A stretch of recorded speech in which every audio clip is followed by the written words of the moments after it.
So our last team is to be led by Dr. Vivek Varkar and versus Dr. Kavita Kalaivani.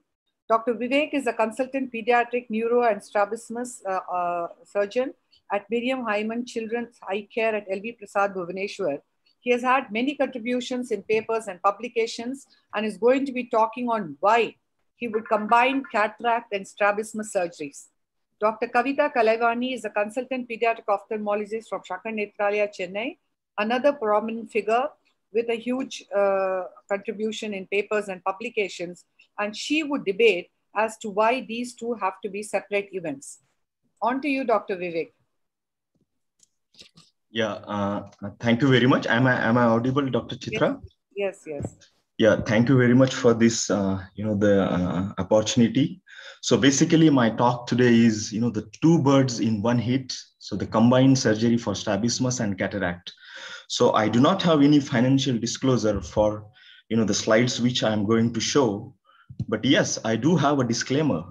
All contents in this presentation, even those based on a true and a proven information, are not meant to cause any grief, harm, or discomfort to any one of the groups.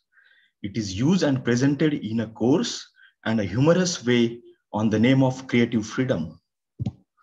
So basically, it is believed by and large, and my opponent, Dr. Kavita, that, the stage approach of the cataract followed by the strabismus is best, but I would prefer to combine surgeries to tackle both strabismus as well as cataract in one go, because they are as uncomplicated and safe as the stage approach. Rather, limited exposure to the anesthesia for children required for stage surgery.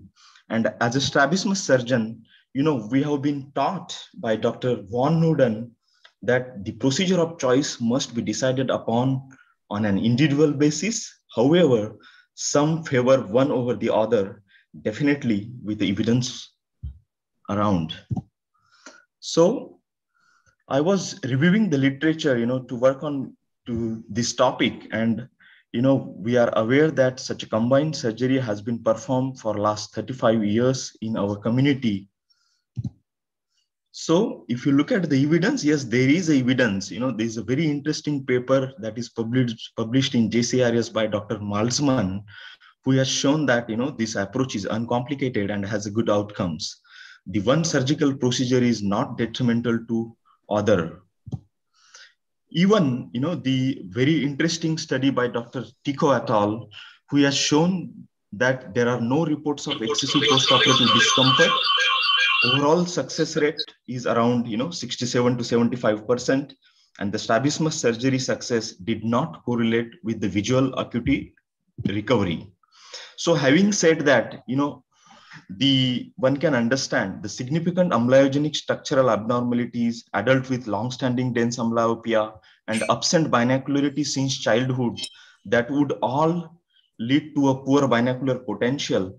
But if you look at, what Dr. Kushner has to say, that this assumption may not always be valid, and also reported that, the post-operative diplopia is very rare. So if one would read these amazing papers by Dr. Kushner, in addition to that, there are other studies who has, done the combined approach and shown that there is a demonstrable fusion post-operatively. So combining the surgery, again, there are people who has talked about not only, the routine strabismus surgery, but they have tried to do an adjustable suture and proven that this could be one of the alternative. It's a less time consuming, faster cosmetic and functional rehabilitation in one go. So with these two important papers, there is a very interesting letter to editor where, both authors like, the Basmak and Tico, they talk about, they have achieved excellent results in terms of strabismus alignment post-operatively and attributed this high success rate, by performing the adjustable suture.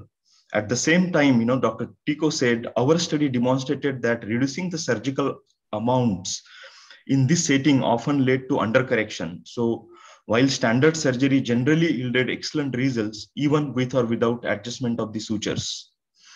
So then I thought, okay, what about, the Indian context. And, thank God I could find a paper from Shankar Nethralaya, Dr. Sujata Guha, and, the T. Sundaran group. They have published and shown that, in 15 retrospective patients, their success rate was, quite comparable. And they concluded that, the combined approach is effective, safe, and cost-saving procedure in a selected individuals. So then I thought, okay, let's do. Dr. Chitra asked me, okay, can you, flip the topic and can you do this? So I tried myself, performing this combined approach.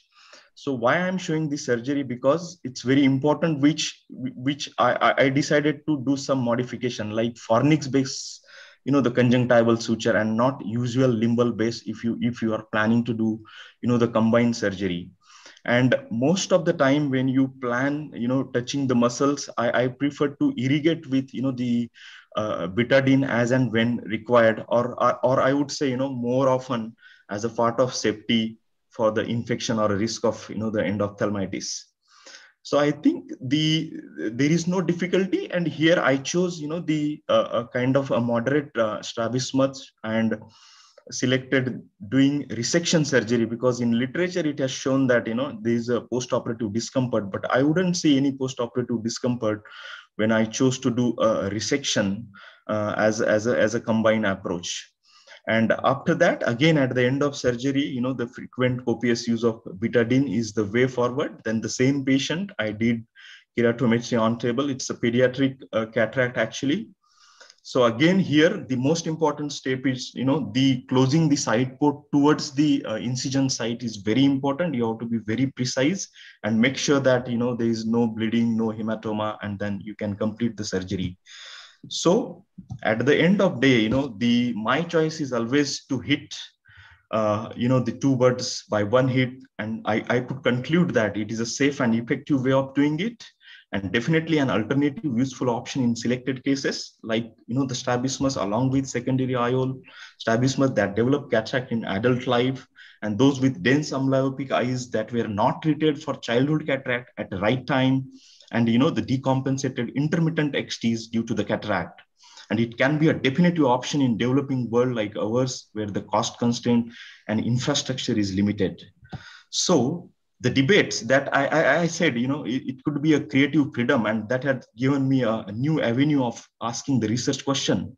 So can we look at the RCT, combined versus stage approach, and dosing of the strabismus surgery? Because there is a gray zone in the literature, can we do a standard versus, the underdosing as far as the strabismus is concerned? Thank you very much. Thank you very much, Dr. Vivek. That was a very interesting presentation. Definitely you will have questions after Kavita has done her bit also.